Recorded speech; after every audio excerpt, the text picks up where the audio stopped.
Takmer mesiac bez milovanej lásky, otázky pre priateľku Katku, či Peter chýbal, boli úplne zbytočné. Nemusím odpovedať.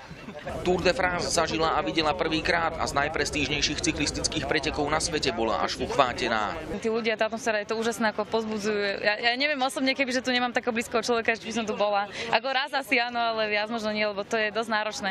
Milujúca priateľka sa na Tour de France vždy pozerá inak. Pri pohľade na pády jazdcov ju bolí každá myšlienka, najmä keď Cavendish, Froome či Contador odpadávali z pelotónu ako zhnité hrušky.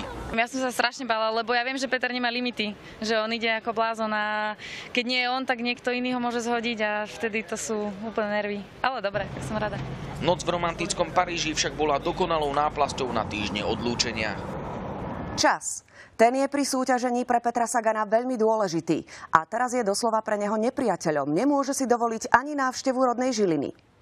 Život cyklistu je nekompromisný. Peter Sagan si po 3 týždňoch dennodennej dríny na kolesách nemôže dopriať ani týždeň voľna. Ďalšiu sobotu mám San Sebastian, čo je dosť veľký teda ďalší pretek a potom mi začína príprava na majstrovstvá sveta, takže tú dovolenku nejako moc nestihnem a až posledne môžem ísť niekde, kde budem chcieť. Navyše príprava na svetový šampionát bude pre Petra Sagana ako remeň. Rozhodol sa, že tento rok absolvuje aj španielsku Vueltu. Nadľudský plán zhodnotil úplne s úsmevom. No však práve preto sa mi aj ťažko rozpráva o tom.